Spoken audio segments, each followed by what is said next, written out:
E- Oh, can you hear me? I Okay. can. Can you hear me? Yes, I'm always Okay. a little nervous that we won't I know. be hearing people. Yes. And is Um, it, how is the weather in Waco? Is it, it's already rainy. yeah, I was Um, about that too. yes, not too bad. I mean, I enjoyed it. I don't want to work. I just want to read. I And know. that's what about you? How is the weather? The weather is, it's actually kind of windy and stormy here, but Oh, it is in the 70s or 60s, something like that. So it's nice. Jennifer said there's some kind of reverb. What does that mean? Okay. Is it better? Is it me? Is it her? Bethany says doesn't she didn't hear it. Is this Um, okay? I mean, it's great. You will not believe what's happening outside the doors right now of my office. Okay, tell But me. um, if y'all don't know, this is Fabled's corporate office, which is probably a few blocks from Fabled itself, and it's kind of like a secret hideout. Like you would never even know that we were in here. Right. But the front of the building, there is a performance, like a theater performance center. And so occasionally when we've done Zooms, like they're rehearsing something or singing something. So there was a lot of signage when I walked in tonight, and I was like, oh no. And so I saw the main guy and I was like, are y'all having anything going on tonight? He's like, yes, we're triple booked. And I was like, oh, like, Great. what's happening? He's like, well, there's some people rehearsing a play. So we could hear that. Then there Okay. is the Waco Indie Film Festival is like putting together their giveaway bags. And there's a bunch of Hmm. teenagers. So we could hear that. And he said, and there is in this other room that's right next to us, a live nude art show. And so I Okay. was like, okay.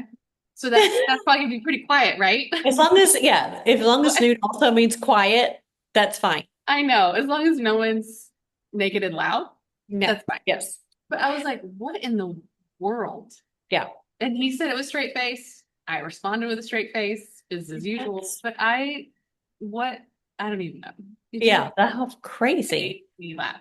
Well, I have Um, my whole family is here in the other yeah. room. They've all been bribed to be very good. I don't because they will try to make me laugh. Are they going to make any special appearances?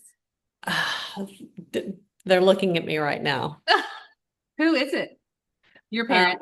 my parents are here and my daughter is here, and they all love to give me a hard time. So Yes. they're gonna be quiet, but also they're very excited. They're like, oh, good, we don't have to tune in tonight. We can watch it live. Oh, nice. Watch me live. So yeah. So there are a couple of variables tonight that could be Who entertaining. knows? Yes, who knows what is going to happen? But always, we have excellent books. I'm, even just Yes, looking for the list, I'm like, how is it every single season we have incredible books to talk about, I and it know. never goes away.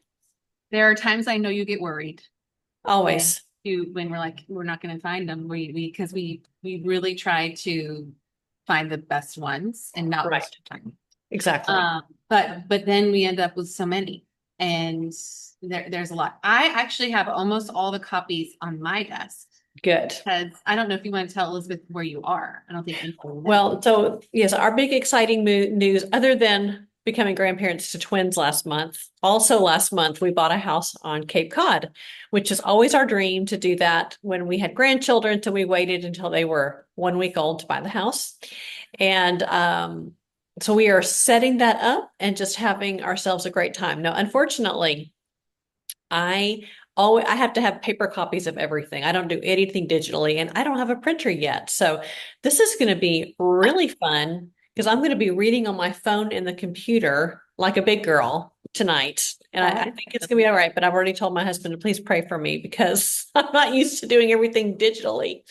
yes. But anyway, You are. I've had lots of fun, lots of good reading time. I miss Fabled. It's good to see. I miss you, Allison. I miss the Oh, whole crew. So I'll be back next week. Oh, hey, Jerry Lynn. I'm so glad you're here. It's just fun to look at everyone here. I know. Um, but anyway, I'm excited, and again, just so excited to talk about these wonderful books. And I hope we get lots of orders because they're wonderful. Yes, they are. I am amazed at how many locations we have that tune in. It's so incredible. You're gonna have your own Cape Cod like crew sometime too. They're gonna want to watch you live. Yes, let's see. I'm looking here. Okay. Yes, she's scrolling. Am Um, I it's good? I'm trying to yeah, you look good. it's already dark here. So this is also a thoughts and prayers for me because it's like bedtime for me when the sun Um, goes down. well, you are drinking anything fun tonight?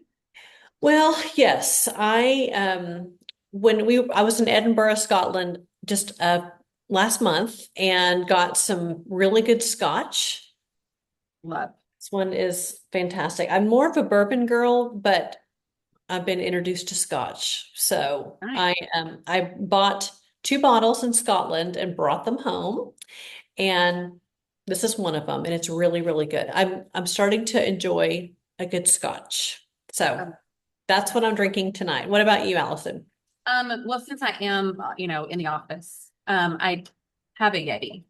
And it is, so I think many of you Northerners, we may have introduced you to a ranch water, which is what we have a lot down here. If you don't want the calories of a margarita, you can have a ranch water, which is like lime, club soda, and tequila.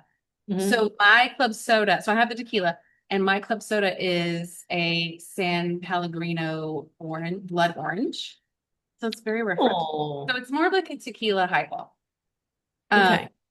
but as we go on, we'll just see how much we can remember from Yeah, the all of a book. sudden I just had a sip of this. It's very, very strong. So I we love may it. be switching to To water. yeah, hydrate. It's important. We will be hydrating. Um, I love it. Okay, well, I'm going to make some of our announcements. If you have not been here before, they will be very informative. If you have been here before, you probably could say them in your sleep. But welcome to the summer book review. This is one of our favorite things we do. Elizabeth and I, we actually happened upon doing this during COVID when we were trying to connect with people and explain, what books we loved. And more people started joining. And now it's become like so much fun just to connect with so many people from across the US that choose us as their bookstore from afar. So this particular book review, we are going to be discussing the books that came out from May to August. So there's a couple that have not been released, but majority of them have been released, which is great for you because you can order them from us and we have most of them in stock. Some of them are very popular and we're constantly receiving stock day by day because everybody wants to pick them up. I think Kai in the chat is going to start. Yep, there she is. She is going to start dropping some links for you. There is a link to this book review PDF, which will show you, this is part of it. This will show you the books we're talking about, and you can go page by page if you want, or if you want to review it later. Also on this PDF, it will link you directly to our website with the whole list. It's hyperlinked, so that makes it really easy. And then at the bottom, we have a promo code for you for any of these books. If you put the code, this is the code this time, Sunny Books, you will get 20% off of these books. And this expires August 1st. So if you need to come back and watch it, or if you want to send us your friend, you have a little bit of time. If you're enjoying your time with us and you think we're entertaining and, we're the Fabled show ponies, you can tip us on Venmo. And it's easy. It's just at Fabled Bookshop. Especially if you, are a library goer and want to read these and still want to support Fabled, really easy way. Of course, no pressure, but it's always a blessing for us. And one thing that's different for this book review is normally, well, this will happen. We will send this link out 24 hours later. You'll receive an email that will have the link to this video as well as the PDFs and all the information. And so you can watch it again. So it's being recorded, but also this time we're going to upload it on YouTube. So if you have someone that you watch this, you think you would enjoy it, you can send our YouTube link. Normally we're pretty, gatekeeping a little bit of this just because it makes it more fun, but we're generous this time. We're going to put it out on the public. and it'll be on YouTube on our YouTube channel. And while you're there, you can explore. We have a lot of author interviews that we've done in our book club, our regular book club that we had previously, and then our fantasy book club called The Guild, and you're welcome to join in for that. Okay, one last thing is we are going to give free shipping to 2 people who order from now until 8 a.m. in the morning, Central Time. Our bookshop manager are actually director of operations. They're collaborative. They like to look at the list. They like to see, oh, they're buying 10 books. Maybe they should have free shipping. We like to award 2 people free shipping. So if you know exactly what you want, feel free to load up your cart, check out tonight because you may be rewarded exponentially for that. I think that's all of the announcements. I'm always so thankful that you do all that while I just sit Oh, here and smile. well, you're best doing that. I know. I'm always like, do I do it? Do it? And then I look for my staff to be like, no, you forgot this, and you forgot this, or A you lot said of stuff, a lot so of good hopefully information. that. The fun part of this, because we have 38 books this time, and we will be in the middle, we'll be taking a break to talk about our spicy takes, which is the Mhm. books we didn't enjoy. And I saw a like preview of Elizabeth's list, and I'm gonna be interested to hear what she has to say. I know, and I did whittle it down. Um, there were quite a few books that I did not enjoy this It's a time. little dangerous putting on YouTube. Hopefully, Oh gosh. Maybe we need to bleep that. Can we take maybe that out? we'll cut it. Yeah. Maybe we'll cut that part. Yeah, Kyle will let us know. She'll be like, she's usually our wrangler. Okay. Well, yes, just so she edited it out. Are you Good. ready to talk? Oh, I'm so ready. Okay, great. Yes. Okay. The first one, you have the books, Allison? Yeah, but I don't have the first one. Okay, well, there you go. All right, so the first one I'm going to talk about tonight is Buyer Beware by Catherine Ryan Howard. And as many of you know, I love her so much. I've actually gotten to spend time with her in Ireland, and so excited to say that I'm going to interview her on July 30th via Zoom. So please join in for that discussion. Catherine writes wonderful Irish crime fiction, she talks about all of her books kind of being in the same universe. So she never writes a sequel. But this one is really good. It's kind of got a little bit of a haunted house feel. And in the book, we meet a woman named Ellie who moves into One Delaney Row. And she is desperate for a fresh start, a place where no one knows her name, her past, or the secrets that she's worked so hard to bury. What she doesn't realize is the house is already hiding secrets of its own, and many people are determined to keep the secrets hidden. So she moves into this house, and before you know it, there are break-ins. It's very obvious that there are people coming into the house. And there is a group of people who are very interested in the house, and they are known as they love murder houses, sort of like the Lizzie Borden house. So apparently, there's been some nefarious things that have happened at One Delaney Row. And as always, Catherine just writes in a very compelling way. I read the book in a day, and it's lots of twists, lots of turns. It wraps up beautifully. So definitely get Buyer Beware and then sign up to listen to Catherine and I talk at the end of the month. We have a good time together, let's just say. She introduced me to a really fun bar in Ireland, and I still think about it to this day. It So is so yeah, fun. I know. We interviewed her first. Remember, she was stayed up till 1 to interview with us on our an Yes, American time. I yeah. was like, She's like, I I'm don't up think all she does, night. but I know she's incredible. So I love to support her. She just kind of jumped into the US market. mhm. 56 Days was one of her books, which became a big hit on, I think, Netflix or something, and maybe it's Netflix. It Yeah, I was know. the I need to see it. Somebody's in it. It's famous. I I can't have remember. to show you. I have no idea who it I know. is, It's okay. Even if I but it's said, good. you'd be like, I don't know. I don't know, but it's a great book. But anyway, I highly recommend Buyer Beware. Great. All right, my first one to discuss is Dungeon Crawler Carl by Matt Dinneman. Matt Dinneman writes several books, and we saw, a book in the catalog. We're like, sure.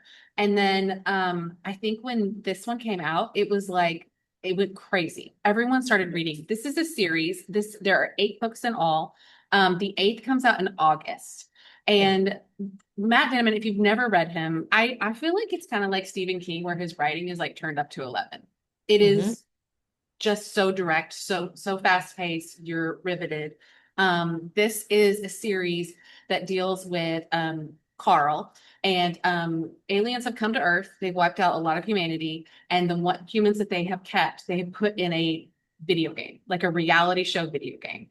And Carl is there with his ex-girlfriend's cat, and Hmm. he has to go through the video game. So sounds crazy. And honestly, I feel like when Matt writes, he just, if there must be like a dartboard in his office and he's just throwing stuff at it and being like, let's add that, let's add that. But it is so funny. It is so riveting. There's so many people who have read this series thinking they would not like anything like this. They're very literary, they're fantasy, and they love it so Yeah. much.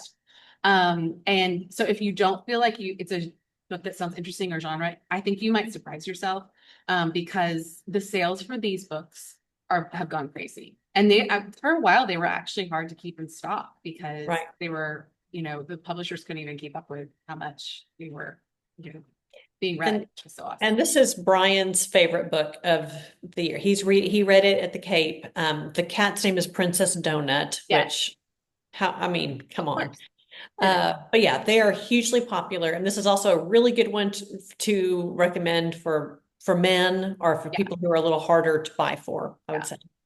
Kind of like it will remind you of Ready Player One for your Hmm. like Stranger Things fans, like that kind of genre. But even if you don't like those things, it might be for you, honestly. Yeah, yeah, yeah, very good. Okay, my next one is Little Wonder by Sophie Chen Keller. This book is incredible. Allison, you need to read this book. I think you would love it. I will. So this is an Oprah pick, and honestly, it used to be a thing where I did not like Oprah picks, and I think now we are much more in line. Anytime she has a book, I really enjoy her picks. And it's also Jenna Bush Hager picked it for her venture, which is called A Thousand Voices, of finding different voices throughout the world to support. So this was the book that was chosen. It's got a 4.2 on Goodreads. There's only 1,700 ratings. And it's especially interesting that the little boy in the book is a child prodigy on the piano, and the author is a classical pianist. So it's a sweet mother-son story, but it's also very, very sad. So we meet a woman named Song, who's just a nobody, very well in society was considered a nobody. She worked so hard to scrape and to save and to scrimp just to keep her son alive and to keep the two of them together.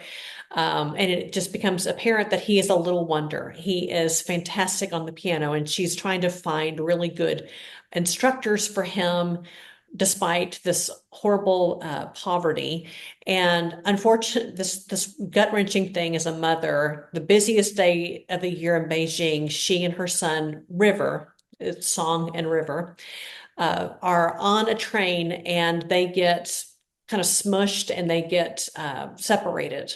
And she cannot find her son. So the whole book is basically the story of these two, and then the story of them trying to find a way back to each other. So it's heartwarming, heart-wrenching, gorgeously written, such a sweet mother-son story.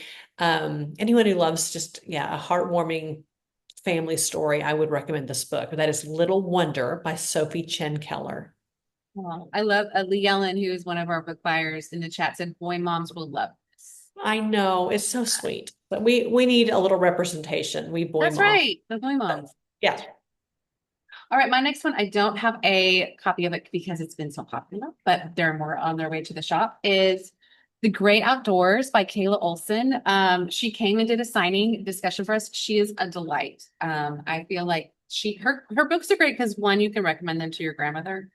Yeah. And this one is great because if you need a new perspective on a romance, it features Sadie, who has been accused by her ex-boyfriend of being too high maintenance, too uptight. And so to kind of prove him wrong, she's going to go on this several day trek with wearing no makeup and doing hard things. And lo and behold, she has a handsome trek leader. Now I will say, if you've backpacked before, like seriously backpacked, you're going to have to put your knowledge aside from this. This is purely fun backpacking. But it is a dual point of view, and the romance I feel like is very realistic.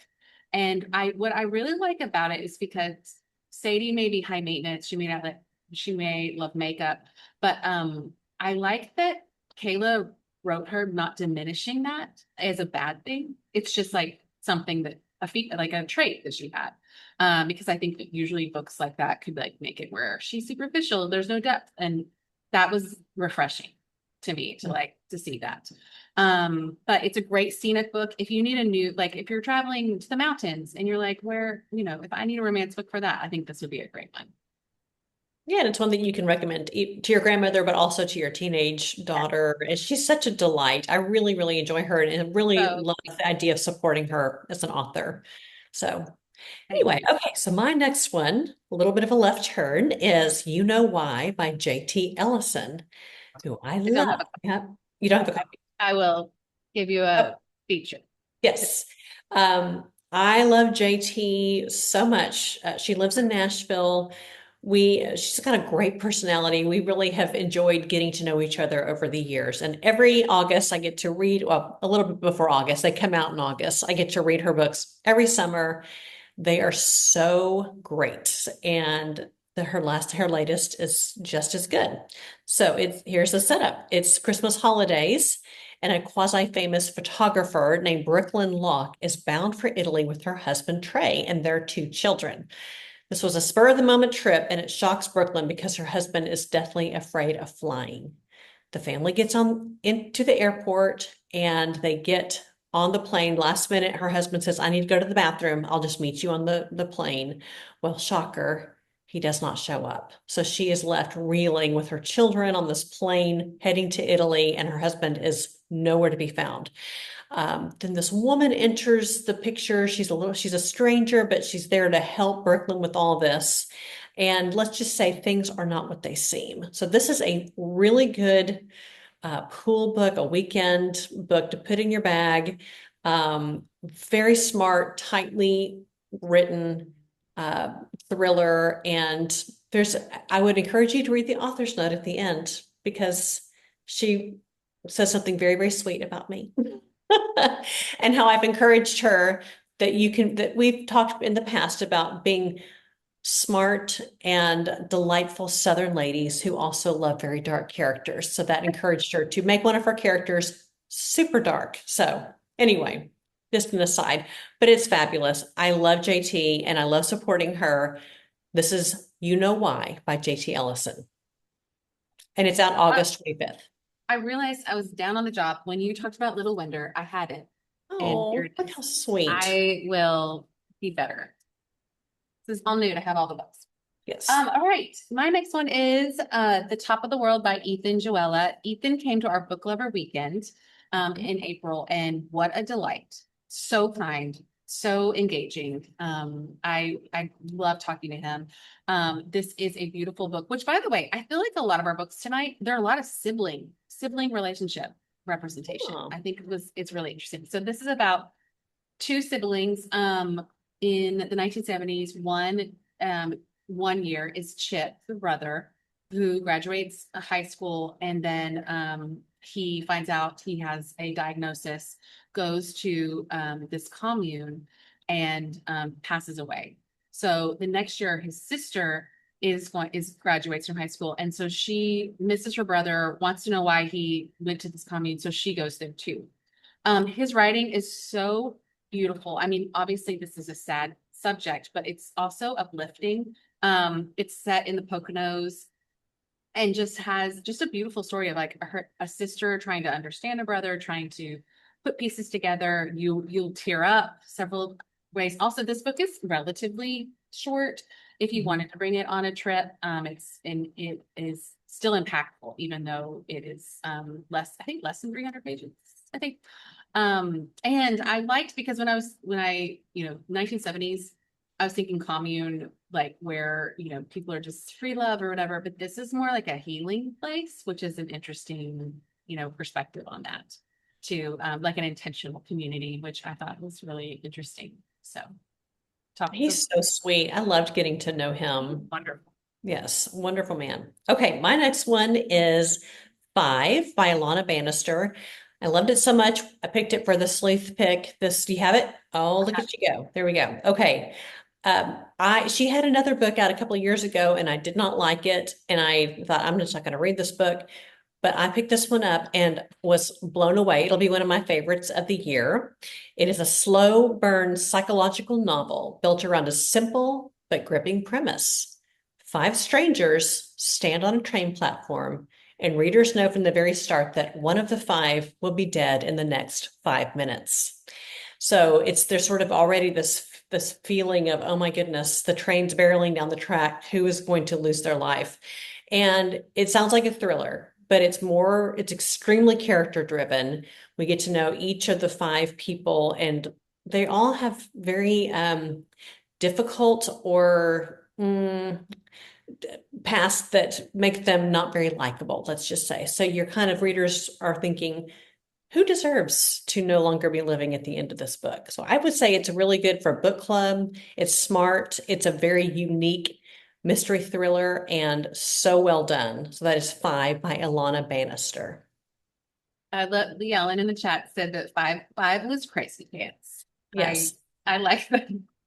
I don't But read it was so, yeah. And again, it did not feel like it should be a character driven novel, but it really was. So I love that that. surprise. That's a you don't get that often. And No. It, that's how they become forgettable to me. They're not yes. interesting. All right, Yeah. my next one is one of my favorites of this list, and this is Big Little Truths. This is the sequel to Big Little Lies. I read this on vacation in 2 days and absolutely loved it. So, what is really fun about this is it is set 10 years later. So, all the kids are teenagers, all the women are of course grown up. They're dealing with aging parents and menopause. And so, all those things. And the story goes that their school has a new principal, and he receives a severed finger in the mail. No mercy. Nobody knows whose finger, nobody knows who sent it. But that is not even what the women are really concentrating on in this book. Like, that's like going on, of course, but there's so much more. You'll love to revisit your characters. And the author's note in the beginning, the prologue, Leanne Moretti talks about the show, and she talks about how there's some characters that she didn't really intend to like do more with, but that the actors on the show did such a good job that they're showing up here in a more vibrant way than she had intended, which was really great. And it's also fun seeing the show and reading the book because they're in your head. I mean, Madeline is Reese Witherspoon, and this big thing happened to them 10 years before. So what happens when the kids know that? So there's so many good dynamics. I can't stop talking about it. Also, I forgot what a great, hilarious writer she is and how she writes so exact of this stage of life and makes it hilarious. So very my favorite, strongly recommend Big Little Truths. I absolutely love Leon Moriarty, and She's she just she's she's a commercial author at this point, but I can sink into her writing like very few other yeah. authors. So When I was on vacation, I was reading a series and I kind of was like, oh, I need to at least read a few pages. And I literally was like, what am I doing? This is so yeah, good. oh yeah, good, good. Okay, my next one is Whistler. So I'm guessing that if you are spending your evening with us on a Zoom talking about books, you've heard about this book. So I don't need to spend a whole lot of time talking about it other than to say that it was such a delightful book. Anne Patchett is a national treasure, and I'm so thankful for everything that she writes.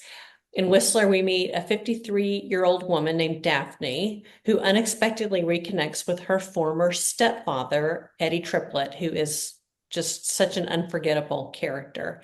And she wanted to write a book that just focused on love and kindness. And that's basically what the book is about. So there's a strange inspiration for this. Patchett based the book on a study of adults' childhood memories, which found that intense memories shared three things: danger, the presence of a father figure, and surprisingly, fried food. So she structured the novel around these three pillars. There's a horse on the cover. It has almost nothing to do with the book, which is pretty funny. And it's a lot, it's also, she based a lot of it on her own life as she had several father figures as she was growing up. She writes about the way a marriage of over 50 years, how it began. And it's one of the most beautiful passages I've ever read. I love this book. So if you're on the fence, I highly recommend reading Whistler by Ann Patchett. So Can't wait.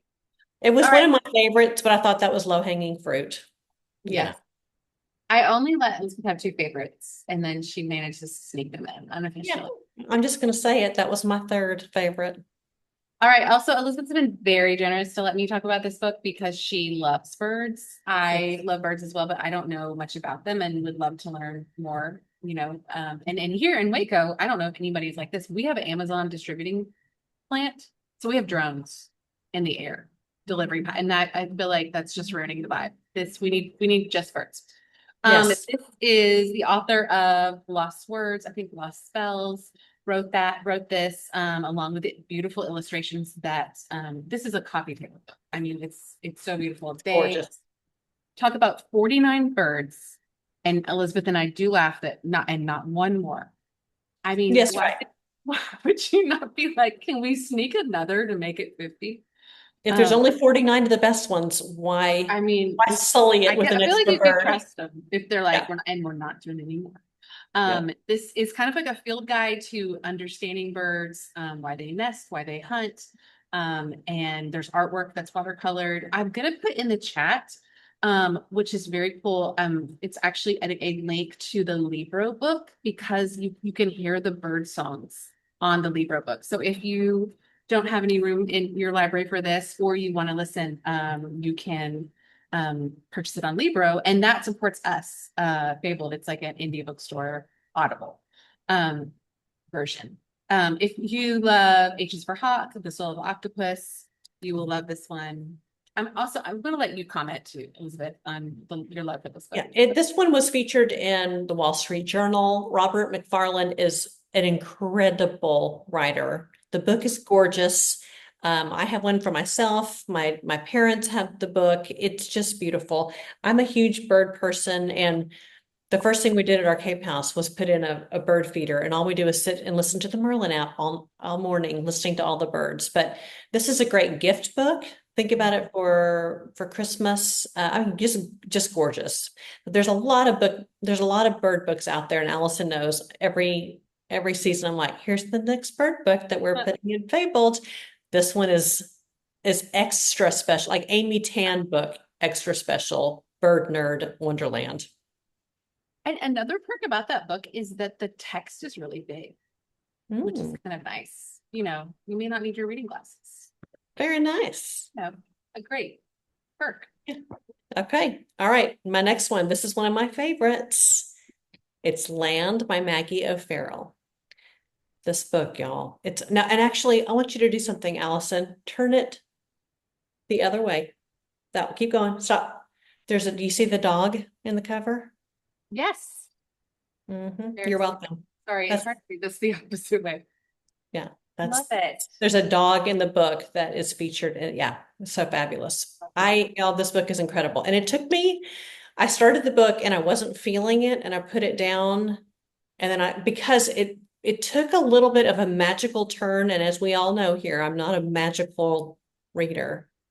But I pushed through because I love Maggie O'Farrell, and I'm so glad I did. This will be a top 5 favorite book of the year for me. It's based on Maggie O'Farrell's an Irish writer. Her great grandfather was a surveyor in Ireland, and there was a lot of mixed feelings about that. This was an Irish man who was surveying the country for Great Britain, who had taken over Ireland. So kind of the taking over, there was a lot of mixed feelings about it. So there's a lot of history of Ireland, ancestry of Ireland, a little bit of Irish folklore. This all takes place in the decade following the Great Hunger, which is just very, very interesting. So many people had left. So many people who stayed had horrible childhoods because of the abject poverty. It is beautifully written. You are going to fall in love with this family. There's some heartache and just beauty. I can't even describe how much I love this book. So anybody who loves a good literary book, a good historical fiction, will definitely need to pick up Land by Maggie O'Farrell. And would you say it's a good book club pick? Or good? 100%. Yes. And again, there's a dog that sort of you see a lot of ancestry weaved in. So we go all the way back in time to the present or to the present day, which is the Great Hunger present. And there's a type of dog that's kind of weaved throughout, which I loved. But yeah, it's just fantastic. She is such a treasure for book lovers and book readers in this world. Yeah. It would be hard to follow Hamlet, I feel like. Yes. Awesome. And I think she had another one in between, didn't she? Oh, mhm. I think there was Yes, an extra you're one. right. And I Um, didn't and I didn't love it as much. No, I loved Hamnet, but this one the is marriage portrait, of course. yes, yes. And I didn't love the marriage portrait, I just gotta say. But it is much more like Hamnet. Yeah, that's good. Yeah. All right, my next one is The Unicorn Hunters by Catherine Arden. And literally, if you go to the chat right now, it is going to have the biggest chunks of paragraphs from our managers who love this book. I think Haley, Lee Ellen, and Hannah loved it so much. I'm not sure if Lee Ellen said this, but Hannah and Haley said it could have been one of their favorite books ever. I mean, that's Wow. I know. So, as you know, this is the author of The Bear and the Nightingale. This is for the literary girls that are like, oh, fantasy could be cool. Would I like it? You need to read this book. This is what the gateway, I feel like. It is also absolutely beautiful. It is features Anne of Brittany, who is a duchess who is supposedly going to be promised to the French to marry someone she does not want to marry. And so she has to somehow finagle not getting married to him. So she um, creates a unicorn hunt. And she knows in this distraction, she can marry in secret. Well, is it really a secret or not? Or what happens? The end pages, I feel like I have to show them all. Mm. So gorgeous. It is there's several point of views. And I mean, this is probably the one I've heard most in my staff that are just absolutely crazy about it and love it. So Unicorn Hunters. And feel free to read what they said about it, because high praise. And I know they were preparing their actual reviews to post in the chat today. So funny. I love it. Okay, my next book is an absolute fun thriller mystery police procedural, and that is 138 Maine. The tagline is This is an Address to Die For by Gavin Bell. And it's got very high ratings on Goodreads, but not very many ratings. So this is kind of a hidden gem. This is one that you can read and then give to your friends and wow them. And I think this was our sleuth pick last month. Uh-huh. Is that right? I feel like I've Actually, slept since then. yes, it was. I don't have the printed copy in front of me, so I Yeah. didn't remember. Yes, okay. So the book starts off at a murder scene at 138 Main Street. Thanks to some FBI algorithm, the agency figures out that there have been several recent murders all around the country at 138 Main Street. So clearly there is something going on with this, and unfortunately for the FBI and for law enforcement everywhere, there are over 7,000 138 Main Street across the United States. So imagine every police force around the country being on edge and on alert for what possibly could happen at this address. So very unique premise, very fun. I loved the police, the FBI agent and the one of the local police officers who worked together to solve the mystery. And again, I always like to find new and upcoming authors to support. This one was really, really good. I loved it. 138 Maine by Gavin Bell. Love it. Right, my next one is The Foursome by Christina Blake Baker Klein. Um, I feel like she and Kristen Hanna are kind of similar people as far as their research that they're doing, the depth that they're going in historical fiction. And this one has to do with conjoined twins that are moved to North Carolina from Thailand. And it is in the 1830s, and they get a lot of attention from the town, and they become successful. They accept the general store, and there are two sisters who can't have fallen from grace as far as socially, and they need to find husbands. So these conjoined twins, they are connected, I think, by like a thin piece of cartilage on their stomach. Is that right? And which today's, I feel like that would be an easy surgery. But for them, of course, then it's not. And I think they're told that they would not survive. So these sisters marry the twins, and it covers the Civil War and their successful home, and deals with feelings of slavery. And it's filtered through one of the girls' point of view, I think Sally. And this will make you stop to do internet research of this area. And the coolest thing is that Christina Baker Klein, that this is based on her actual relatives, which I love that. I know. And it spans 5 decades. I love a good long, like, how are the descendants affected by this and then this? So that is, and I'm so glad that authors are getting the hint. We have read too much about World War II. Let's do historical fiction that we don't know anything about, especially in such a unique way. So that is the foursome. Did you, when you were a kid, did you get the Guinness Book of World Record when he had, yes, the book fairs? And I remember Chang and Eng being in the Guinness Book of World Records. Really? Oh, yeah. I'm amazed. Yeah, so I remember reading all about them as a kid. That would be a great dinner party question. Which Guinness Book World Record do you remember the most as a kid? Yeah, there's always the tallest one, the shortest, but yeah, fingernails. The fingernails. Yes, with a long, yeah. The tattoos. Feel free, guys. Feel free to use that in your next. The earrings. Remember the ones with the earrings? Yeah. That was back before that was cool. And those pictures were always black and white and so grainy and creepy. Yeah. And as a kid, you were just like blown away, but also fascinated. Oh yeah, yeah, yeah. So okay, let people remember the fingernails. Okay, I'm glad I'm not. Fingernails. Oh yeah, yeah. That was great education for us Gen Xers. Yes, it was. It's always a scholastic K in the book. That's right. Yep, yep. Okay, my next one. Oh, this book. Do you have the next book or not? Okay, I love this book. I will have it. Yes, I think I put it in the wrong order. Okay, it is Astronaut. Astronaut. Yes. Exclamation mark. Y'all, this book is incredible. I loved it. I love the cover. It's so cool.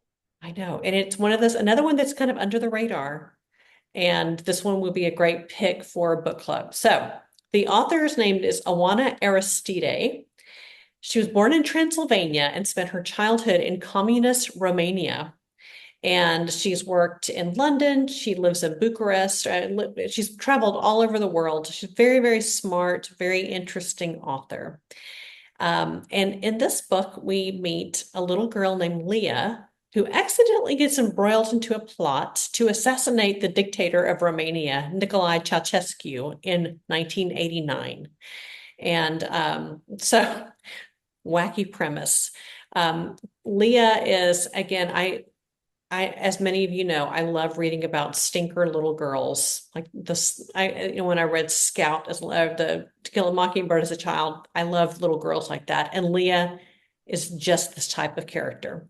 So she desperately, as it was living in communist Romania, desperately wants a new bike. And she enters a contest, a coloring contest at her school, because the #1 prize is supposed to be a new bike. Well, she wins the contest, but what do you know? Second prize is winning a bike. The first prize is she gets to meet the dictator of Romania, Nicolae Ceausescu, and she's got a mouth on her like nobody's business, and her parents are scared to death for her to meet this horrible dictator because there's no telling what she's going to say. So that is going on, and at the same time, we meet this grizzled police detective in Romania who is trying to solve, his name is Constantine, and he's trying to solve a series of killings. It's probably a serial killer on the loose in Romania, but he can't say that there's a serial killer in Romania because that would make the government look bad. So they're called bear attacks. And so these two are kind of working, they slowly, their two stories begin to interweave, and it's funny. And also as my Norton rep said, it's funny, but not too funny, serious, but not too serious. And this is his favorite book that he has pushed for Norton in years. It's fantastic. So that is Astronaut by Oana Aristide. What a wild card. I know it was so much fun. I love books like that. Yeah. All right, my next one is Daughters of the Sun and Moon. This would be a great follow-up to the foursome. It features three women, three Chinese women, and after the Civil War, and they're going to travel to America. I think they call it the Golden Mountain in the book. Is that right, Elizabeth? I think Or so. something. I just was like, that's beautiful. Three women, they're all different. There's Dove, who has bound feet, very innocent, naive, beautiful, is getting married off and going to live in America. There's Petal, who has big feet and is hungry. She is being sold as a slave and going to work in a brothel. And then Moon is beautiful, but her binding her feet did not work and she suffers a limp. This goes through their life in LA. And the really interesting part of this book deals with, I did not know about this history, called the Night of Horrors in LA, when there was an angry mob who killed many of the Asians living in LA then. And I think at that time there was only like 34 women, and Yeah. just absolutely terrifying. The author worked with the mayor of LA to like portray that night, and you can go online and like look at it. It's just really fascinating. I think this is a really great book because you forget that you're reading fiction because it's so informative and you're learning so much about a different culture or a different place and a different time in history you've never heard about. So really, really fascinating book, and just having compassion for these women too as they come to the US in different circumstances. I love Lisa C. I read every one of her books. This one was really, really good. She is the daughter of Chinese immigrants who immigrated to LA, which I find interesting. So this is kind of really based on her family as well. Yeah. So it's so I good. I mean, of course, I this is makes sense, but the racism then Mhm. was horrible. Yeah, And just really fascinating yeah. reading about it. It's an important book to read. Yes. Okay, my next book is Etna, and it is written by the winner of the Story Prize named Paul Yoon. Um, I Yeah, it's hard to see, but it has huge ratings, and I was intrigued about the dog. Now, this reminded me of what are all the movies that we saw as kids, like, is it Homebound? What are Yes. those? Homeward Bound, Homeward Bound. I think. Okay. It's where they have Or the any, two dogs and the cat. yeah, our Lassie books. Anytime there's a dog who's craving home. Now, I think this is a good book, especially right now with the Odyssey and the Zeitgeist, because Edna is a dog and the dog yearns for home. So we find him in this yearning for home, much like the Odyssey. So it is set in a fictional present day country. The story is told through the eyes of Etna, a former military dog. Having endured years of conflict alongside the soldiers who become his family, he makes a life-changing decision to leave the battlefield behind and search for the home he was taken from as a young pup, driven by the faint but enduring hope that he may still belong there. His journey becomes an extraordinary odyssey across war-scarred landscapes where survival remains uncertain and even after the fighting has ended. Along the way, Etna encounters people and animals who are all struggling to rebuild their lives and rediscover a sense of purpose.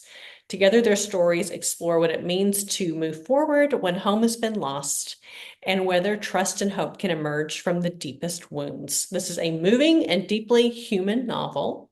It's a story of resilience, perseverance, and the enduring power of hope, even in dark times. And it's so good. I loved it. Oh, love that. Yeah. All right, my next one is my other favorite. It is The Hope Keeper by Heather Webb. When I saw this in the catalog, I got so excited. One of my niche loves is jewelry. as far as in literature and in person. I was And in life. yes, life in general. So when I was maybe in junior high, I went to the Smithsonian in Washington, D.C., saw the Hope Diamond, and I sensed weird vibes from it. Like Hmm. was like, mm-mm. And as we all know, the curse of the Hope Diamond, where anyone that owns a Hope Diamond is cursed, and it's I if you go back when they discovered it, it is fascinating. And for the most part, I'm trying not to go on and on about the history, but I really love this book. But it looks kind of like the necklace in the Titanic. And it is a blue diamond, which is like the very, very depths, the deepest diamonds are these dark blue. And so this follows Elizabeth, who her father is a jeweler. She works with him, and her brother has just passed away under maybe some weird circumstances, and her father's grieving, and she still has to like drum up business. So she knows this socialite named Evelyn McLean, who it really existed, and you could see pictures of her, and she owned the Hope Diamond. So the catch is that Evelyn is crazy and would wear the Hope Diamond all the time and would make people nervous to be in the room with her because she just wear it. She put it on her dog, on her Great Dane dog. There is actual like story of her in the middle of a dinner party riding naked on a horse, just wearing the diamond through the party. As one does. Does. And so Elizabeth is her task is to be Evelyn's jewelry client. So she's responsible for cleaning all her jewelry and keeping it safe and making sure the clasp is, still working. But she's still kind of trying to enter in this like social world. But there is like this intriguing danger about this jewelry and about Evelyn and about it's kind of risky even to befriend this person who owns this controversial diamond. There were stories, I think, in the news at that time that people didn't want I think whenever it was given to the museum, which is on the book, that people in America got mad and were like, it's going to curse the country. It's fascinating. We got to have Heather Webb here to do a signing, and I asked all her the questions about it. And it's just really interesting just to hear. That's a little bit of part of the Hope Diamond history. There's more, and the Hope Diamond narrates some of the book too, which is kind of cool. No, I love when that happens. So it was a really, really fun, great historical fiction. When that one popped up in the catalog, I thought, I know, So, I'd be really excited about this one. yeah. Yes, perfect. All right, y'all, my next book. And I think I picked this one as one of my favorites. This is Even though it's not listed. it's not? Is Oh your no, favorite? I think it is. I think you're ahead of me one. Okay. Tell me what it is. It's Catch the Devil by Okay. Pamela Colliff. Got it. And that is one of my favorites that I wrote. Y'all, everyone needs to read this book who cares about justice and injustice in the world, especially in our country. This is a narrative nonfiction, and the author is Pamela Colliff. We are going to have her at Fabled on August the 13th. If you are anywhere near Fabled, I would highly recommend on August 13th, please come to this event because it's going to be incredible. Yes. So Pamela is an award-winning staff writer at the New York Times Magazine and has contributed to the New Yorker, as well as being the executive editor at Texas Monthly. This is her debut crime book that will leave readers tearing through pages because the story is so gripping and utterly infuriating. For over 30 years, Paul Skolnick, a scum of the earth con man, roamed the Gulf Coast from Texas to Florida, leaving a wake of destruction in his path. He passed himself off as a fighter pilot, a high-rolling oilman, a criminal defense attorney, an undercover agent, and a terminal cancer patient. In these guises, he married 9 women, some of them at the same time. So this man is an absolute piece of garbage. Skolnick frequently got caught, but he had an ace up his sleeve. He learned from his time in law enforcement that while when he's in prison or in jail waiting for trial, he finds the criminal who he knows that the law enforcement most want to nail, and he would go to law enforcement and say, "This person just confessed to me." So he became a jailhouse informant And when he would do that, he would get off or have a lighter sentence or get released from prison.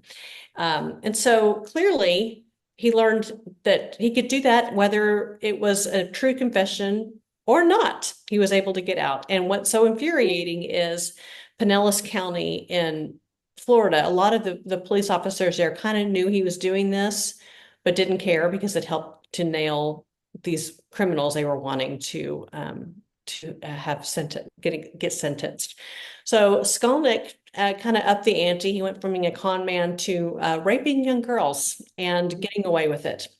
And along with one of the most infuriating stories, we meet a man named Jim Daly, who was a Vietnam veteran, was really struggling after the Vietnam War and was put in prison, in jail for something. And Skolnick basically told police officers that Jim Daly told him that he murdered a 14-year-old girl.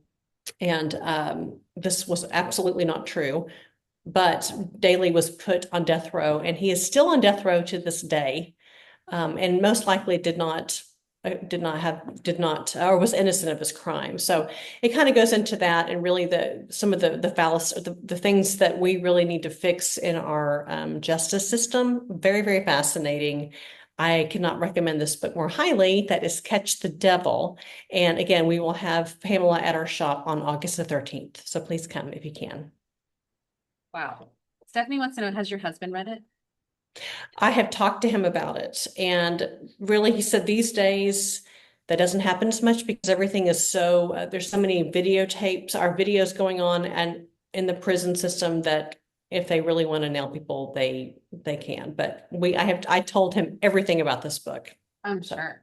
That's yeah, fascinating. and the fact that Jim is still on death row and that has not been commuted or even looked at is horrifying to me as a citizen. So So sharp left turn. The next one is Christy Woodson Harvey's Summer State of Mind. yeah, She's been called the Queen of Beach Reads. Would you call her the Queen of Beach Reads? Would you? I would say that she is now taken over where Ellen Hildebrand has passed the baton to Christy Woodson Harvey. Yes, I was thinking the same thing. Mhm. This being a beach read though, it is hardcover, which when it's hardcover, pay attention because it means that the publishers believe in it. Yeah. This is a story featuring Daisy, who is a NICU nurse, has been burned out by the things that she has to deal with, decides to go start a new life in North Carolina and to work there. But then they're a high school baseball coach finds an abandoned baby. And Daisy Mhm. becomes very attached to this baby, and then gets to know the Mason, who is the baseball coach, and he introduces her to his family. She becomes close to them, and she gets to know all of them and friends too, including his crazy Aunt Tilly.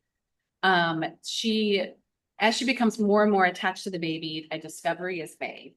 And I have heard that Mason and his family are in another Christy Woodson Harvey book, but cannot confirm. So if you have read that book, tell me because I'm so curious. Mhm. Would you add anything about this, Elizabeth?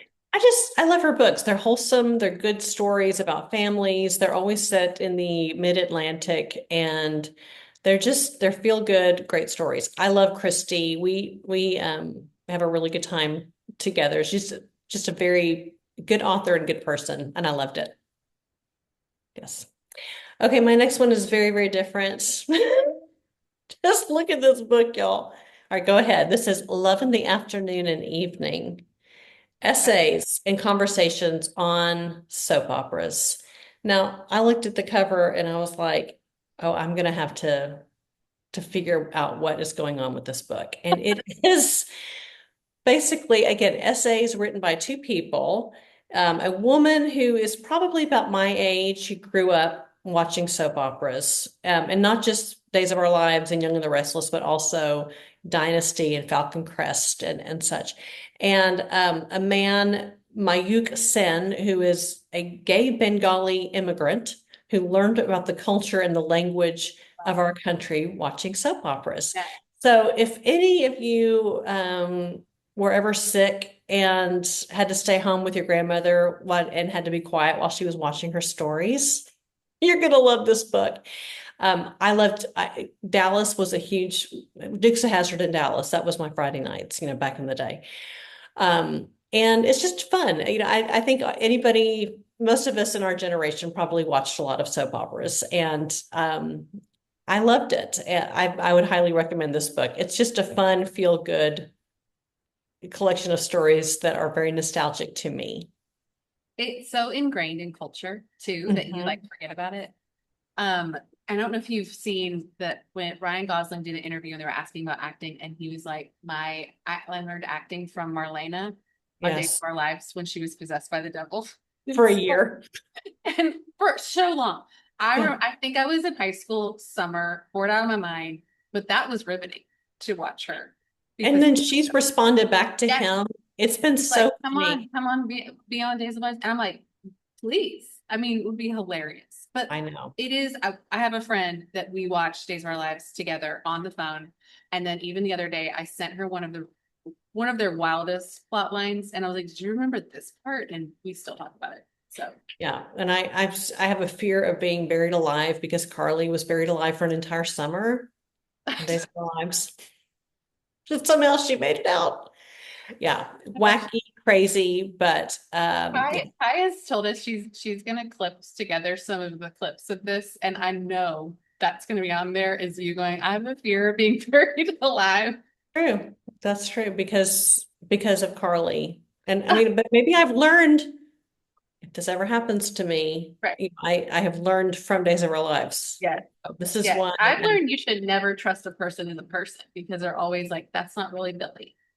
And That's it's also an evil twin. Everyone has an evil yep. twin. Yep.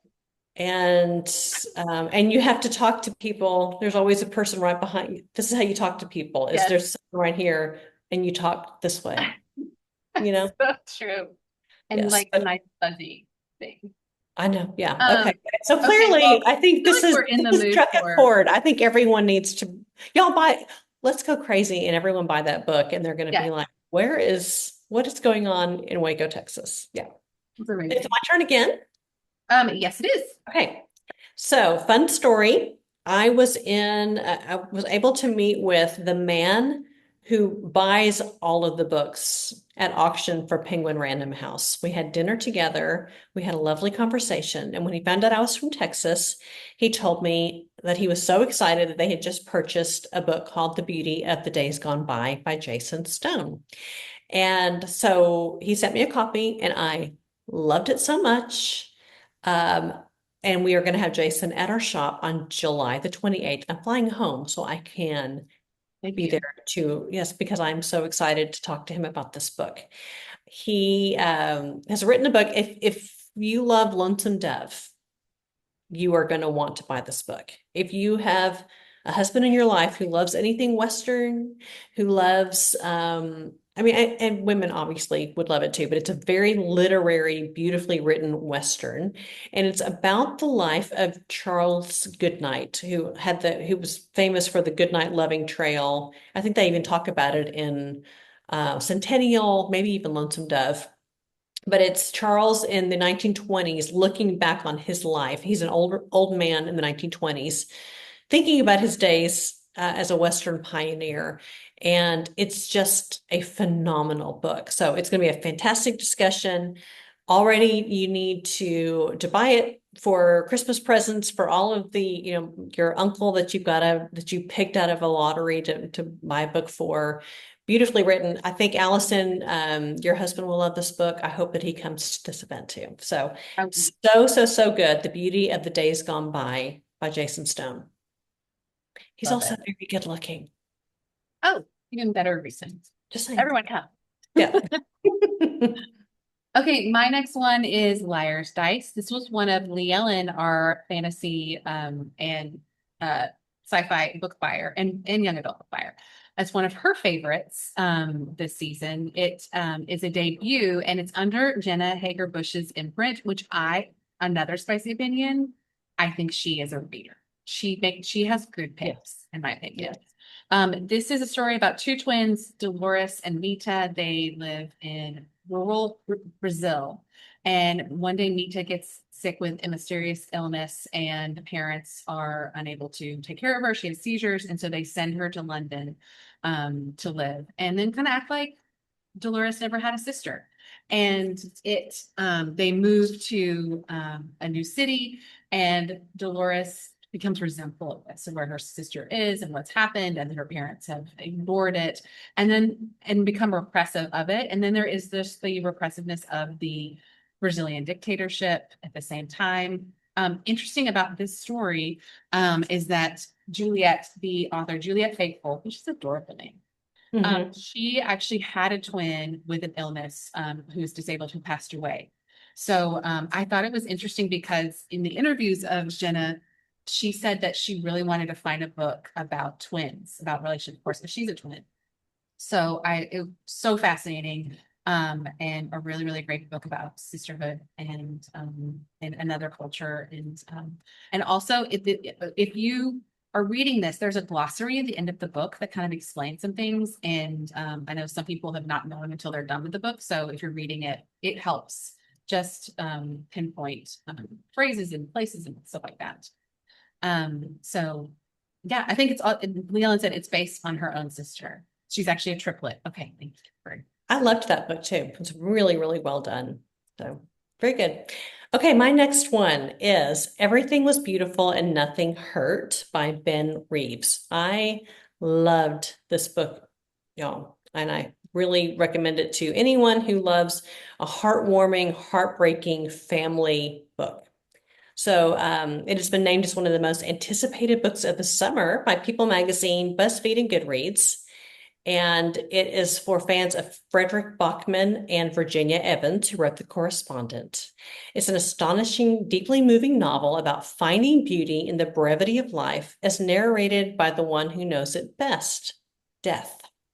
So in this story, Travis is death made human. He is quiet and unassuming, moving gently and lonely through the modern world. He lives with his cat in a small town, carrying out his duty with quiet compassion. His role is to guide people through their final moments, offering peace without judgment or interference. And everything is going great with his life. He's kind of a loner, but he is living in an apartment complex, and across the hall, he meets a family with a woman, a single mother who has two daughters. And one of the daughters just kind of befriends Travis, sort of like the Frederick, a man called Uva, I felt like. And it's just there's a lot that happens. It's a heartbreaking novel, but beautifully done. There's little vignettes through the book where Travis kind of helps people through the process of death. And it's very moving. And the last chapter, the last few pages of the book make the entire reading experience worth it. I could not love it more. This is Everything Was Beautiful and Nothing Hurt by Ben Reeves. Kristen in the chat said that if you sign up for Libra, which is the indie bookstore Audible I was telling y'all about in the beginning, and you choose Fabled as your indie bookstore, but if you're an educator, you can get free books each month. And this month, this is one of the free ones. Oh, and astronauts. What do you know? That's so great. Yes. Love, love. That's great. All right, my next one is Falling for France. This is Elizabeth Letts, who wrote The Ride of Her Life, which is one of you enjoyed that one a lot, right? Yes, did. This starts with a shepherd boy, Bedeau, that's how I'm saying his name is pronounced, who lives in Morocco, who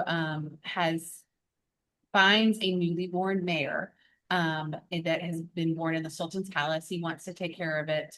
And then a soldier steals the horse and disappears into France right as World War I begins. And then there's a woman who finds the horse wandering in a meadow behind her house. She cares for it until she loses it. And then an English vet finds the mare. Soon all of these people become connected. Their journeys kind of bring them together. It has lots of emotional depth, and war is portrayed. There's a darkness in it, atmospheric darkness. But the scenes of the animals are very empathetic and beautiful. And Elizabeth actually met her husband in Morocco, and talks about this at the end of the novel. Yeah. I loved this book. I think there's been a resurgence in World War One books. I agree. Like, hey, World War Two worked great. Let's back it Right. up a little bit. That's Really, right. really good. Yes, I loved it. All right, my next one is Poppy Montgomery Gets Even by Gordon Jack. And this book, we follow 80-year-old Poppy, who has spent most of her life looking at things through a pretty bleak lens. She has difficult family relationships, disappointing husbands, and now the indignity of losing her license while everyone seems intent on managing her life. She's not a very easy woman to love. But with her new friends, one of her new friends is scammed through a seniors dating site. Poppy decides she has absolutely had enough. And with the help of her tech savvy grandson, she starts turning the tables on online scammers who are targeting older adults, which we are seeing more and more in real life. What began as a mischievous revenge scheme takes a dark turn when suspicious deaths are happening in a retirement community near Poppy. This pulls Poppy and her growing circle of friends into a murder investigation. The result is a cozy caper full of humor, heart, found family dynamics, and just enough mystery to keep things moving. It's charming without tipping into saccharine, which is why this probably works for me. And why this one worked for me. I thought it was really, really cute. And I can't help it. I love these elderly protagonists who are solving mysteries in their communities. So I would recommend Poppy Montgomery Gets Even. My next one is An Infinite Love Story by Chanel Clayton, who is one of those writers who writes a lot, and she is a talented writer. This is her first kind of speculative fiction. This is set in the 1960s, and a astronaut is lost in space, and they believe that it was user error, operator's error, that he is lost in space, and his wife, who is down to Earth, doesn't believe it. And there's reports coming in. Of course, the whole world is sad, but then she starts getting messages, and messages that only her husband could send her. This is kind of has a little bit of a travel wormhole element. If you liked Astronauts Wives Club, if you like Atmosphere, if you like Interstellar, if you enjoyed watching the Artemis mission, I loved it watching that so much. It was wonderful. You will love this kind of seeing the sacrifices that the families make when they're on Earth. So just a great love story. And I've heard people say it's a love story, not a romance. That I makes sense. love love stories. I love that. Oh, she's such a great author. Okay, this is a funny little story. I was able to read the next book, which is Go Gentle by Maria Semple. I actually read it last summer. Right. And I got a very early copy and loved it so much and said, "Oh, when the spring list comes around, we do our winter book review. I'll put it on there." And I I forgot to put it on there because it had been so long. So I want to let everyone know how much I loved Go Gentle. Now, this is the author of Where'd You Go, Bernadette. So if you love that quirky way she wrote that book, you will definitely love Go Gentle. It is also very, very pink. Wow. It's a Yeah, different it is. different color. Yeah. Yeah. So Go Gentle is a caper involving a woman named Adora, who was a 50-something-year-old stoic philosopher living in Manhattan's Ansonia building.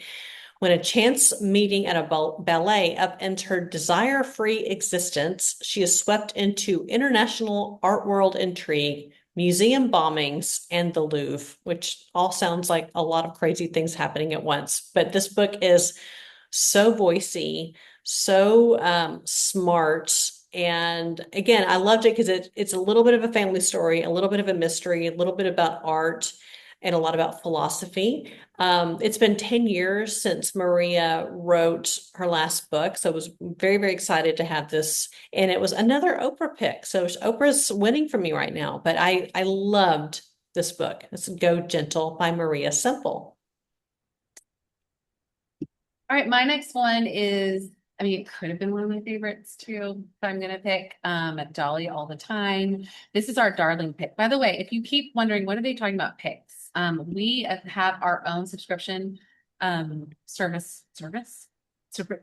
Our own subscriptions called the Fabled Post, and there are different options based on what you like to read. And so this one came out, maybe this was a July pick, maybe. I think Someone so. will correct me. This has to do with Dolly, who is a single mom. She comes back to her seaside hometown to help her dad during the summer, and she's kind of positioned to be in this fake dating relationship with this wealthy kind of heir of the island named Stuart. When she is photographed changing his tire because he doesn't know how to change his tire because he's, I guess, a rich boy. I don't know who can't do it. So he convinces her to act as his girlfriend. I love a good fake dating trope. I think it's so great. And I really love the family dynamics in this book. Like her dad is very kind. She has, I think, a mentally disabled brother who's wonderful. I also love how capable she is. She is not a damsel in distress. Like Dolly be getting it done, and she can do it on her own. It was just a fake dating trope done well. Dolly. She's so great. We got to interview her was it 2 years ago? I think we Oh, interviewed her. what was that? It was a summer romance. You know that one? Yep, that one with the That love one. target. Got it. Yeah, that one. That was one. Oh, so we're right. Okay. My next book is Three Reasons for Revenge by Dervla McTiernan, and that'll be the August sleuth pick. And sleuthies are going to love this book. So in the book, we meet Alexis Turner, who she walks into a Melbourne, Australia police station to report an assault to our main detective, Sergeant Judith Lee. Alarm bells go off as Detective Lee's head because the man that Alexis is accusing of bad things was also accused by another girl who reported his misconduct 10 years earlier. Sergeant Lee listened to the girl but kind of dismissed it, and the girl took her own life because it was such a traumatic thing. So Judith has been, our Sergeant Lee has been living with the trauma all these years. So she is determined to figure out what's actually going on. But before she could find out any more, Alexis vanishes without a trace. So at the same time, we find three different people who seemingly are unconnected, are all receiving very bespoke gifts in the mail from somebody who we don't know who is doing this, and they all are making them a little bit crazy. So we're trying to figure out what is actually going on. It is so intricately woven, beautiful, fantastic story. I love Dervla. I think she's a wonderful mystery writer. But this one is a tense, suspenseful story about guilt, justice, revenge, and the consequences of failing to listen most. This will be out July the 21st. And again, this will be the sleuth pick for August. And I just thought it was fantastic. Three Reasons for Revenge. My next one is Fishbone Cinderella. This is a first-time adult writer. She's previously a YA writer, and this was inspired by her grandmother's immigration from China to the United States. This follows Helen. I'm not going to say her Chinese name correctly, so I'll just say Helen. When she survives the Japanese soldiers invading her town in the 1940s, and suddenly she learns she can become invisible. She learns from her mother that there's a curse on the family and she is given a golden bracelet with links that look like fish bones. She's then sent to Hong Kong this feels very Cinderella, to be a servant basically with her father and stepmother. And then it also deals with the 1960s with her daughter, Marigold, witnesses her mother vanish and wants to know why. This has a very like historical fiction fairy tale vibes. So lots of like genre bending as far as dealing with a lot of different variables. for this book. It's very, very immersive. And I was fascinated to know like this version, the Chinese version of Cinderella is much cooler than our version of Cinderella. Mm, that's a beautiful book. This was one of Lee Ellen's favorites as well. Very good. Okay, my next one is Marion by Lee Rowan. So, what if in the opening scene of Psycho, the lovely blonde Marion Crane, played by Janet Leigh, does not die by the hands of Norman Bates, but the events that event sparks a murderous rampage from the woman who is just absolutely done. This is what we find with Marion. Our lead character is very close to her sister Lauren, who is a domestic abuse in a domestic abuse situation and too paralyzed to leave her husband. Marion finds herself in a work situation which sends her into a moral quandary. We find Marion on a bus that breaks down very near the Bates Motel. Marion has been dealt a very difficult hand, and when she meets Norman, a handsome innkeeper who maybe has mommy issues, shall we say, they strike up a conversation. It's super awkward, and Marion has alarm bells going off. She wants to go back to her hotel room and take a shower. And as we know, what happens in Psycho, Norman shows up, but Marion kills him and then goes on a murderous rampage. So this is for the feminist rage fans of the Wow. world. And I loved it. One of the interesting things is it goes back and forth between two dates, July 29th, which is my birthday, and August 12th, which is my daughter's birthday. How weird is that? Goes back and forth between those. Which I thought was really fun. And I'm a huge Alfred Hitchcock fan. You don't have to be to enjoy this book, but it just makes it really, really fun. Lots of Easter eggs and just a very interesting genre bending book. That is Marion by Lee Rowan. All right, my next one is The Burning Side by Mhm. Sarah Damhoff. Do you say Damoff? Damn off. Damoff. This is a story of April and Leo. When Leo is married to April, but he asks her for a divorce while she is boiling pasta. And in the midst of the shock and whatever, the couple's house burns down and in the middle of the night. And so after that, the family needs to reckon with that aftermath and their own relationship when they move back into her childhood home in Dallas. And what makes it really complicated is that Leo does not really have a family of his own, but her parents have made him almost like a fourth child. Mhm. And it's the only real family that he has known. Um, every character in this book will feel like someone you know. And it is on so many lists for the best books people have read this year. I keep hearing about that. A great book club book because there's lots of discussion about marriage and relationship and family. And Sarah actually lived with I think it's her husband's grandparents Yes. when they were first married, which inspired this. So And Waco makes several appearances, which is kind of fun. But Sarah's a big friend of Fabled, and it's so much fun getting to watch her do so well. So yeah. great, great, great book. Very marriage affirming, family affirming. Very good. And they make a good point that this is less sad than the Bright Years. So if Very you read much so. that is a more hope. I agree. Yeah. Okay, my next book is The Anniversary by Alex Finlay.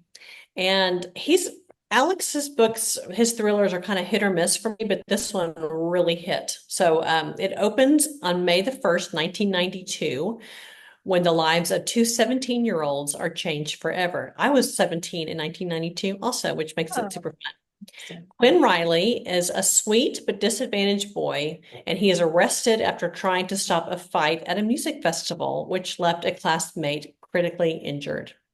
At the same time, Jules Delaney, his friend, but she's a Golden Girl high school queen, survives an attack by a terrifying man named the Mayday Killer, a serial predator who strikes every May 1st in a small Midwestern town. Then we catch glimpses of the two of their lives each year on May the 1st.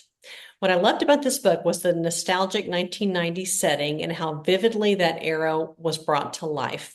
The character development was especially strong. I found myself completely invested in Quinn and Jules and rooting for them from the very beginning of the novel. Watching their lives evolve year after year added so much emotional depth to the story, and seeing who they became over time was one of the most rewarding parts of the novel. While it's engrossing, it's an engrossing mystery and serial killer thriller. The Anniversary is also a moving story about loss, fate, resilience, and the lasting impact of the people and moments that shape us. That is The Anniversary by Alex Finlay, and it was so, so good. That sounds great. Hmm. All right, my next one is These Immortal Truths, which has gorgeous blue and papers. Whenever, sometimes we like to take a picture of all the books for review, but they're facing just the pages. I don't know if y'all have seen it on our Instagram or Facebook, but there's always one that has end pages like this, or sprayed edges is what I mean to say. Sprayed edges that I'm like, this is gonna reveal what it is. People are gonna figure Yeah. it out. I will say our Ellen is obsessed with this book. She said it's so excellent. I think that this originally was self-published. I'm always fascinated when that happens, when an author self-publishes and then the publishers are like, hold up, hold up. We want to traditionally publish you. It was originally called Peaches and Honey. It follows the story of a girl who is has a skin condition and shows kindness, and a god gives her a peach that gives her immortality. So she lives for years and years and years through historical events, which we'll find really interesting, how she deals with that. So she's never dying. It is, people are saying that this is what Addie LaRue should have been. Ooh. And people find it better than Addie LaRue. If you like slow burns, this is the slowest burn I've ever heard of. And if you read it, you know how long the burn lasts. So if you like slow burns, this is really great. There are sweeping centuries descriptions in it. Also, if you like divine rivals, this is a good choice. And that is These Immortal Truths. Very nice. All right, my next one is The Mediator. And do you have the Robert Bailey? Yes. Okay. So his book last year was The Boomerang, and it was a five-star thriller that was the only thriller on my top 10 list of last year. So I love Robert Bailey. He's an Alabama attorney and such a good man, and we've loved having him at the shop several times. But in this story, we find a high profile case that has gone to mediation to try to settle, and before it heads to trial, which most cases these days go to mediation, or judges will make lawyers go to mediation before it actually hits trial. But before entering the mediation, the mediator, Sam, gets a call that her son is being held hostage pending the results of the mediation. And so that just already just is, that's really all you need to know. There's two really, it's a very interesting case, and Sam has to find a way to save her son, but also do the right thing in the case. And he is, like, again, he's an attorney, so he knows, intricately how all these things work. And I don't know. I have really fallen in love with Robert's books. I think this is another one that you could give to a man in your house who needs a good book to read on a beach when you're reading These Immortal Truths. I don't know, but it's really, really good. So that was The Mediator by Robert Bailey. Well, that's a great transition to my book here about if you want to read a book on a beach, because Yes, on a beach, oh, not in the water. not yet. In Deep Water, a true story of sharks, survival, and courage. So this is a true story of three friends who are fishing in the Gulf of Mexico, and their boat sinks. And it sinks so fast they cannot send a radio call out, which new fear unlocked.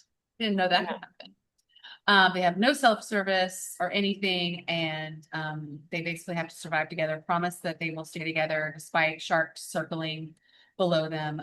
It's told from their perspectives along with the rescue helicopter. By the way, everybody's okay.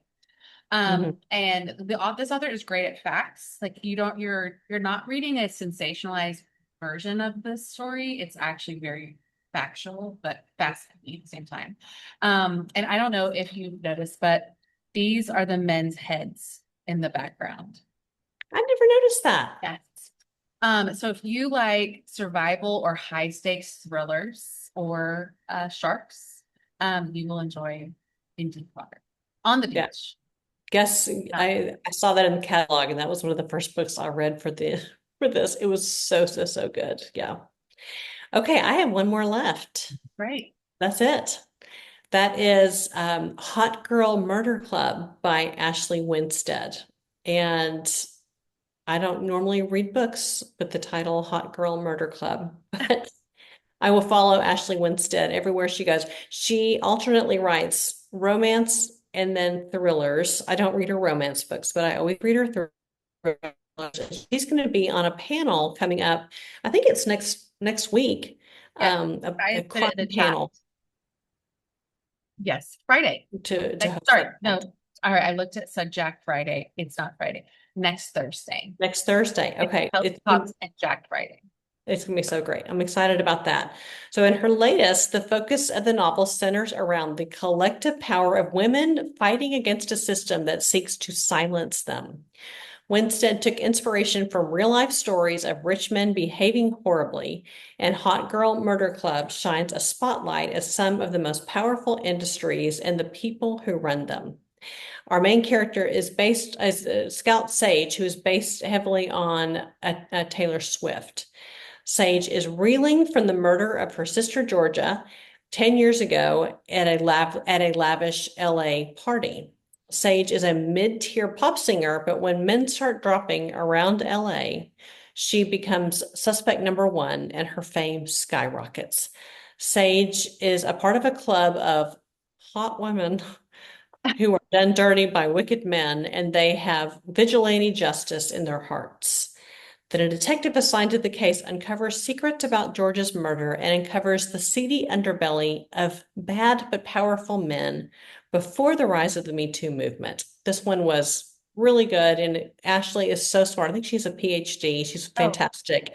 smart, beautiful. She has everything. Smart, beautiful, and sweet. She's Yes. she's the trifecta, and I really enjoyed this one. So that is Hot Girl Murder Club by Ashley Winstead. All right. I can't believe it. We did Did it. we do it? 38 books, guys. I want to hear what you want to read. What books Well, struck your sounds good. And I okay. did it all digitally. Aren't you all proud of me? I know you did without, yeah, Got without paper and pen. I usually write it all down. Fight and in Paradise. You did it. Yes. Well, okay, good. Here we go. Unicorn Hunters, Catch the Devil. Love it. Oh, someone said I wish there were more. Infinite Love Story. Well, I'm already reading books to put on the list for fall, so just Yes. just Stay get tuned. excited about that. Oh, Catherine says she's 20 on her Well, t-shirt. I like Catherine. There we go. Well, as you keep writing your favorites, if you want to purchase, I'll just remind you again that you'll receive an email 24 hours later that will have this link. We'll also put this on our YouTube. However, we will take our spicy takes and cut those out. Yes. So, and someone did point out these are the spiciest takes we've ever had. Wow. Um, And really good books and really bad ones all at the same time. yeah. That's good. Remember that we are going to give free shipping for 2 people who purchase from now till 8 a.m. in the morning, 8 a.m. Central Time. We will take a look at the list and give 2 people free shipping. You'll be notified through your email. And you can tip us on Venmo if you had a fun time. And we have all the links. They should be everywhere. You should receive them. And you get 20% off with the code Sunny Books. At the last page of this, there are 2 things I just want to point out. Fabled posts, if you want to join us, if you say I like what they pick and I trust them and I want them to just give me a book every month and I'll think about it, join the Fabled post because it just makes it easy. Elizabeth, all of our managers help pick these books and it's wonderful. And there is even one for kids as well. And then there's also Fabled Fellows. If you want to join, this is our like secret society basically.